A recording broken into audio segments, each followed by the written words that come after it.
오늘의 10분 말씀 이사야 39장 말씀입니다. 오늘 본문은 이사야 66장 전체 중 첫 번째 부분의 끝장입니다. 즉 1장서부터 39장까지는 하나님의 심판과 경고의 말씀이 주된 말씀으로 아직은 남유다가 나라를 가지고 있고 주변 나라들에게 도움의 시선을 계속해서 찾아볼 수 있는 상황이었습니다. 하지만 40장서부터는 39장과 약 100년 후에 시작되는 이야기들입니다. 그리고 40장서부터 66장까지는 바벨론의 포로로 끌려가 남유다의 땅이 없는 상태에서 하나님께서 소망을 주시는 내용입니다. 그나마 나라를 가지고 있었던 1장서부터 39장 상황과는 다르게 40장서부터는 나라 없는 상황, 아무것도 붙들 것이 없는 상황을 말하고 있고 결국 하나님께서 가장 소중한 것이 무엇인지를 그들에게 보여주고 있습니다. 우리는 주변 사람들이 건강을 갑자기 잃었을 때 그들의 삶의 우선순위가 분명해지는 것을 때로는 보게 됩니다. 왜 사람은 여유 있을 때, 좋을 때 그 중요한 것들을 못 보는 것일까요? 제 자신을 봐도 참으로 안타까운 일입니다. 히스기야 왕이 나라의 위기 앞에서는 그리고 본인의 죽음 앞에서는 믿음으로 하나님께 기도한 모습을 보았다라면 오늘 본문 히스기야 왕은 본인의 죽음과 남유다의 심판을 동시에 15년 연장받은 기쁨 가운데서 하나님을 잠시 잊어버리고 본인의 주관대로 행동하는 모습을 보게 됩니다. 오늘 히스기야 왕의 모습을 보면서 지금이 코로나 시대 전보다 하나님을 더 붙들고 계시다면 앞으로 코로나 시대가 지나더라도 지금의 여러분들의 모습을 기억하시고 하나님만을 끝까지 붙드시며 사셔야 합니다. 그리고 비록 코로나 시대이지만 그런 가운데서도 직장이나 건강이나 가족들이 안전한 생활을 하고 계시다면 그러한 가운데서도 우리들이 놓치지 말아야 하는 우선순위가 무엇인가를 돌아보시는 여러분 되시기를 바랍니다. 오늘 본문 말씀 1절에는 그때에 라고 시작을 합니다.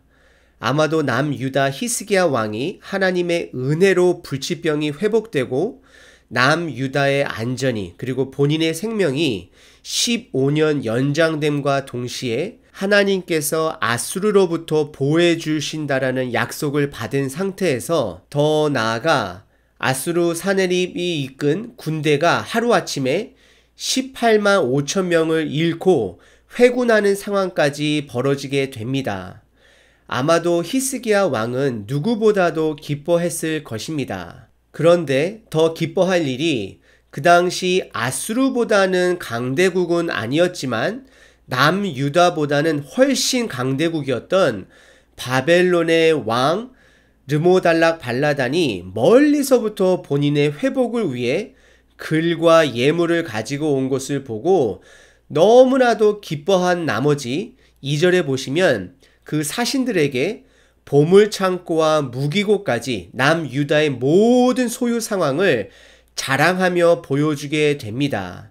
사실 바벨론은 강대국 아수르를 잡아먹기 위해 계속해서 기회를 보고 있는 상황에 본인들이 심어놓은 정보통에 멀리 있는 남유다 왕이 아팠다가 회복되라는 소식과 그리고 아수르 왕까지 물러간 이야기를 듣고 축하의 목적이 아닌 군사 정치적인 목적으로 분명히 히스기야 왕에게 사신들을 보냈을 것입니다. 그리고 아마도 바벨론 왕 무로닥 발라단 서신에 본인의 나라 바벨론과의 동맹의 이야기가 분명히 있었을 것입니다. 3절에 이사야 선지자가 히스기야 왕에게 질문하는 두 가지가 있습니다. 그 두 가지는 무엇이냐면요. 첫 번째, 그 사람들 바벨론 사신들이 무슨 말을 하였느냐라고 물어봤고요.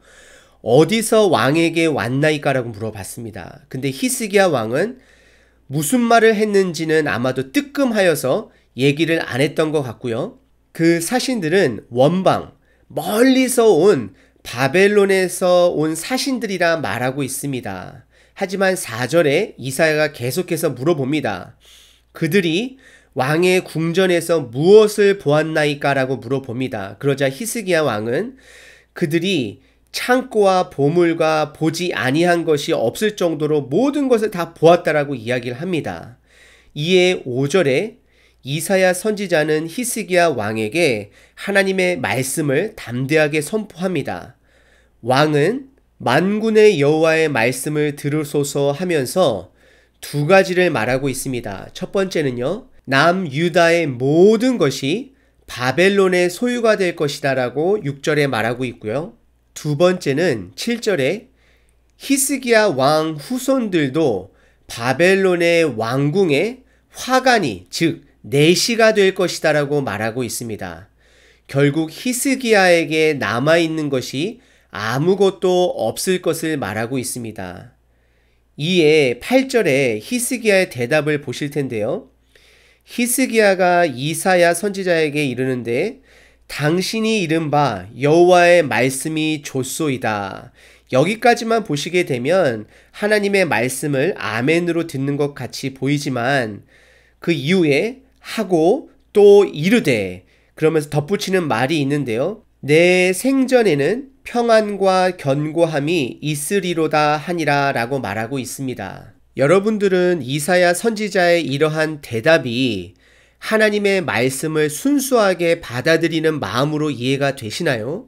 아니면 본인이 살 때만큼은 안전함으로 후세를 신경 안 쓰는 것처럼 보이시나요? 저는 개인적으로 후자 쪽으로 보이게 되는데요.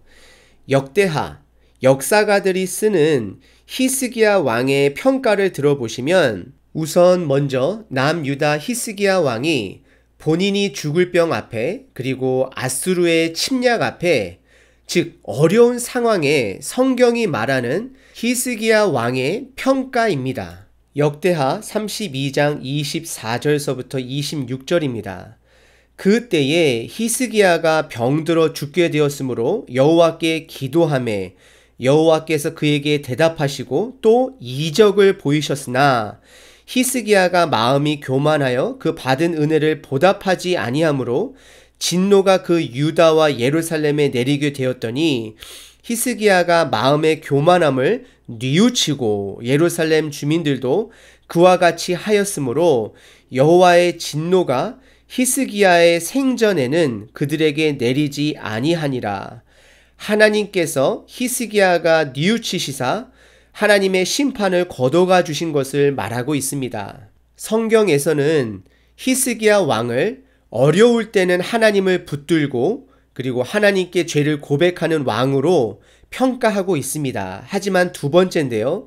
역대하 32장 27절서부터 31절은 히스기야 왕이 본인의 생명이 15년이 연장되고 남유다의 안전 또한 아수르로부터 보장이 되었을 때에 즉 평안하고 기쁨이 있었을 때에 성경이 말하는 히스기야 왕의 평가 내용입니다. 27절에 히스기야 왕이 은과 금과 보석과 향품과 방패와 온갖 보배로운 것들을 창고 안에 넣은 것을 보게 되고요. 또 28절에서는 곡식과 새포도주, 기름, 산물, 창고를 세워서 그곳에 또한 보관하는 것을 보게 되고요. 또 29절에서는 양떼와 많은 소떼를 위하여 성읍들을 세웠다라고. 근데 이 모든 것이 29절 끝부분에 하나님이 그에게 재산을 심히 그냥도 아니고 심히 많이 주셨다라고 말하고 있습니다. 그래서 30절에서는 그러함으로 모든 일에 히스기야 왕이 형통하였다라고 말하지만 31절입니다. 그러나라고 시작하면서 바벨론 방백들이 히스기야에게 사신을 보내어 그 땅에서 나타난 이적을 물을 때에 하나님이 히스기야를 떠나시고 하나님께서 왜 떠나셨을까요? 그의 심중에 있는 것을 다 알고자 하사 시험하셨더라. 결국 이사야 전반부에서는 히스기야 왕을 하나님을 찾는 믿음의 왕으로 시작을 했지만 끝은 결점이 많은 왕, 조금 더 심하게 평가하면 실패한 왕으로 끝을 맺고 있습니다. 왜 성경은 히스기야 왕을 결점이 많은 왕, 그리고 실패한 왕으로 끝을 내고 있을까요? 첫 번째는 어려울 때 믿음을 붙잡았던 왕이었지만 하나님의 축복, 즉 좋을 때는, 기쁨이 가득할 때는 하나님을 붙잡지 못한 모습을 우리들로 하여금 깨닫게 하기 위해서입니다. 두 번째는 사람에게는 온전한 소망이 없다라는 것을 알려주시기 위함입니다. 오직 예수님에게만 구원이 있음을 보여주고 있습니다. 오늘 본문 말씀은 우리가 어려울 때나 기쁨으로 가득 찰 때나 사람이 변함없이 꾸준히 하나님을 붙드는 자가 되어야 한다고 말하고 있는 것입니다. 그리고 하나님을 붙든다라는 것은 바로 오직 예수님만을 믿는다라는 것입니다. 믿는다라는 것은 삶을 살아내는 것을 이야기하고 있습니다. 예수님만을 믿고 삶을 살아낸다라는 것은 무엇일까요? 첫 번째, 매일 내 삶 속에 말씀이신 예수님을 묵상하는 것입니다. 하루도 빠짐없이 묵상하는 자가 어려울 때나 기쁠 때나 하나님을 붙드는 자입니다. 두 번째, 겸손한 자입니다. 하나님이 나에게 남을 섬기고 사랑하기 위해 주신 능력을 내 것이라 생각하지 말고 청지기 정신으로 살아야 하는 것입니다. 여러분들, 오늘 하루도 우리가 식사를 거르지 않는 것처럼 매일 말씀을 묵상하는 자, 코로나 사태가 정리되고 다시 바쁜 일상으로 돌아가더라도 말씀 묵상만큼은 놓치지 않는 자가 되시길 바랍니다. 어쩌면 하나님께서 코로나 시대 가운데 저희들이 훈련되어지길 원하는 것은 매일매일 말씀 보는 훈련이 되어지시기를 원하시는 것일 수 있습니다. 그리고 하나님이 여러분들에게 부어주신 모든 축복과 능력은 여러분들의 것이 아닙니다. 때로는 주변 사람들이 우리가 받은 능력으로 우리들을 높여줄 때가 있는데요. 그런 시선에 자꾸 마음을 빼앗기다 보면 오늘 본문 히스기야 왕처럼 믿음이 흔들리게 되는 것이고 우선순위가 흔들리게 되는 것입니다. 우리는 청지기로서 나에게 많이 하나님께서 주셨으면 많이 베풀고 적게 주셨으면 적은 대로 남을 위해 섬기며 더 나아가 예수님의 증인으로 살아가시는 저와 여러분 되시기를 바랍니다.